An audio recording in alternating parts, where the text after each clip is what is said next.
दोस्तों आज सोचा कि क्यों ना मैं आपको बढ़िया बढ़िया प्लांट्स दिखाऊं, बहुत बढ़िया बढ़िया नेचुरल फ्रूट्स दिखाऊं, वेजिटेबल्स दिखाऊं जो आपको बहुत इंटरेस्टिंग लगने वाले हैं। तो चलिए मैं आपको अपने साथ ये सारे के सारे फ्रूट्स दिखाता हूं। तो पहले शुरुआत करते हैं कद्दू से। ये देख सकते हैं दोस्तों कितना प्यारा कद्दू लगा है। ये कद्दू का पेड़ है, जिन्होंने नहीं देखा है वो देख लें कि कैसे कद्दू लगता है, कैसे उसके पौधे होते हैं, कैसे उसके पत्ते होते हैं। देखो कितना खूबसूरत फ्लावर भी है। ये है कद्दू, बड़ा कद्दू लगा है, पूरा हरा कद्दू है, मज़ा आ गया देखकर।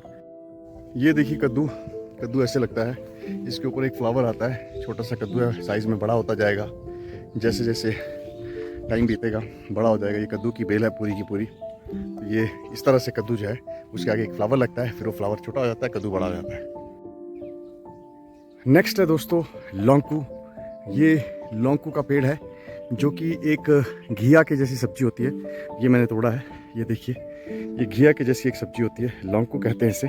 और ये लौंकू भी बहुत टेस्टी होता है, इसे कच्चा भी खाया जा सकता है। ये देखिए बहुत सारे लौंकू लगे हुए हैं, तो बहुत ही अच्छी वेजिटेबल है ये देखिए, एक मेरे हाथ में है और एक यहाँ पर है। फुल ऑफ न्यूट्रिएंट्स होता है ये, मैं तो इसे कच्चा ही खा जाता हूँ। दोबारा से लौंकू दिखाता हूँ आपको, कितना सुंदर, जूम करता हूँ। ये देखिए छोटे छोटे लौंकू छुपे हुए हैं और एक तो मैं खा ही रहा हूँ, बताता हूँ आपको, बहुत टेस्टी है, बहुत हेल्दी होता है। देखिए दोस्तों लौंकू खा रहा हूँ और सुबह सुबह आके यही सब चीज़ों का ब्रेकफास्ट करता हूँ, बड़ा अच्छा लगता है, बहुत हेल्दी चीज़ें हैं। अब मैं आपको दिखा रहा हूँ मीठा करेला, बहुत ही टेस्टी वेजिटेबल है ये, मैं इसे भी कच्चा खाता हूँ।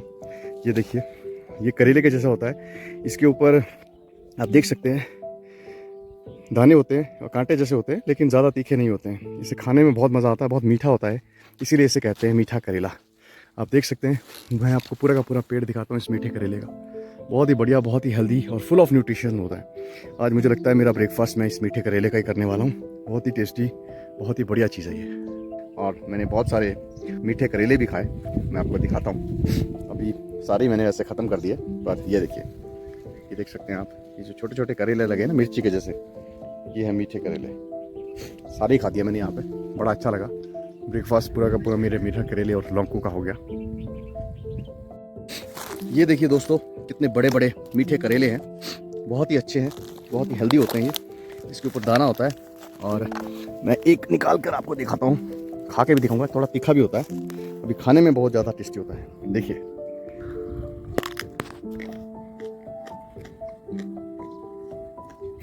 मज़ा आ गया, बहुत ही बढ़िया, बहुत सारे लगे हैं, देख सकते हैं आप।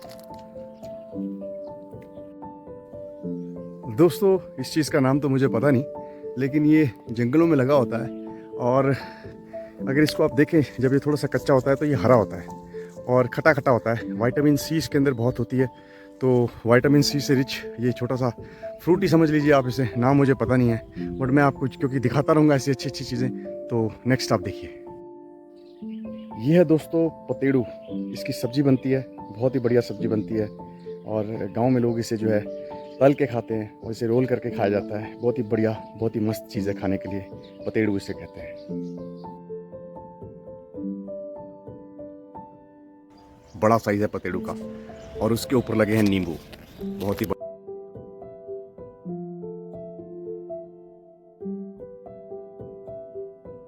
पेड़ मतलब पत्ता, तो ये पतेड़ू के बड़े बड़े पत्ते हैं, इसके ऊपर जो है वो आप देख सकते हैं नींबू लगे हुए हैं और ये नींबू भी बहुत टेस्टी है। इस तरह से नींबू लगते हैं, अगर आपको दिख रहा हो, बहुत ही बढ़िया नींबू, और साथ में ये लगा है गुलाब का फूल, ब्यूटीफुल।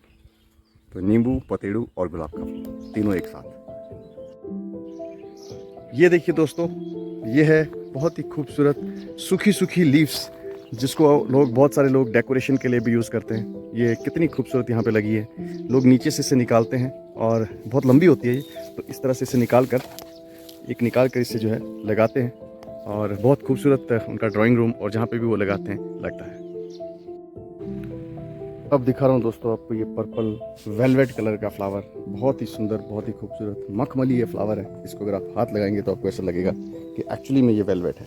बहुत ही प्यारा फ्लावर है ये, पूरा वेलवेट के जैसा दिखता है, कलर भी इसका बहुत खूबसूरत है, बहुत ही खूबसूरत, ब्यूटीफुल।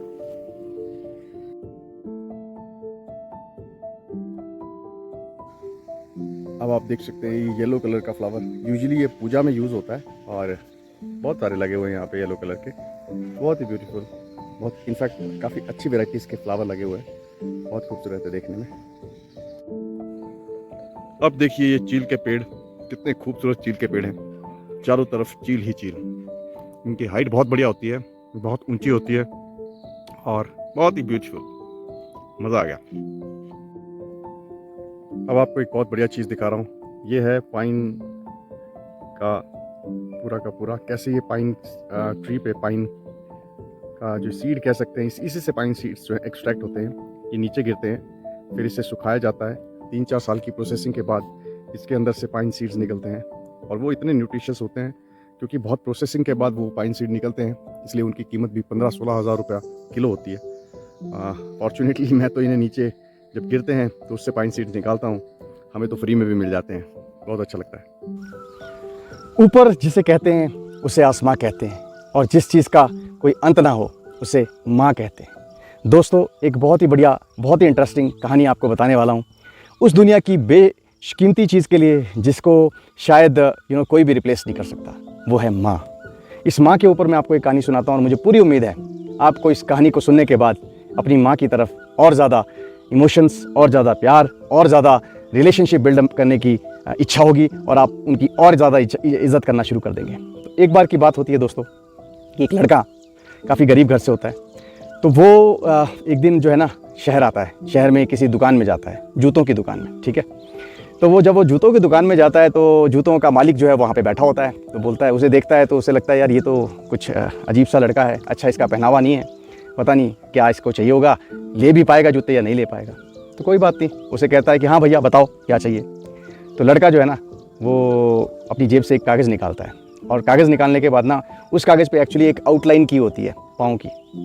तो लड़का उसे कहता है कि इस नाप के जो है मुझे लेडीज़ चप्पल दे दो। तो वो जो है इंसान वो ये कहता है यार एक तो नाप भी ठीक नहीं है और तुमने ये कैसे बनाया। उसने बोला मैंने बस अपनी इमेजिनेशन से बनाया, ये मेरी माँ के पाँव के नाप होगा। तो वो बड़ा अजीब सा उसे देखता है पर कहता है कोई बात नहीं, मुझे तो सेल करने से मतलब है। तो वो इंसान जो है दुकान का मालिक उसे चप्पल दिखाता है और फाइनली वो लड़का जो है ना एक चप्पल पसंद करता है और कहता है कि हाँ ये चप्पल जो है ना ये पैक कर दो। तो दुकान का मालिक जो होता है वो कहता है कि थोड़ी महंगी है भैया ये।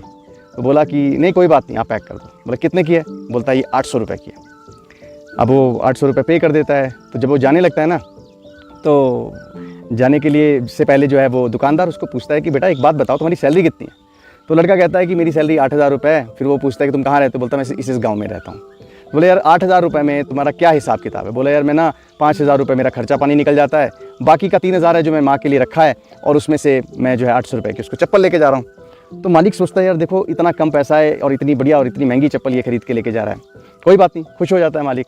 तो मालिक जो है ना उसे इतना खुश हो जाता है, उसे कहता है यार बेटा एक बात सुनो, ये चप्पल तो तुमने दी, एक चप्पल मैं तुम्हें तुम्हारी माँ के लिए देना चाहता हूँ, मेरी तरफ से इसे गिफ्ट समझना, क्योंकि तुम इतना प्यार अपनी माँ से करते हो, जिस माँ के लिए तुम जो है इतना कॉम्प्रोमाइज़ कर रहे हो। तो उसने कहा कि नहीं मैं तो कुछ भी नहीं कर रहा हूँ, मेरी माँ ने पूरा जीवन, मेरे पिताजी नहीं है, मेरे लिए उन्होंने बहुत स्ट्रगल किया, लोगों के घरों में बर्तन धोए, बहुत कुछ किया और उनके पास एक चप्पल तक नहीं थी। तो मैंने सोचा था कि जब भी मैं पहली कमाई करूं तो सबसे पहली चीज़ जो है अपनी माँ को जो भी चीज़ मैं दूंगा वो सबसे पहले वही चप्पल ही दूंगा, क्योंकि उनके पाँव फटे हुए थे, वो बेचारी की चप्पल खरीदना अफोर्ड नहीं कर पा सकती थी।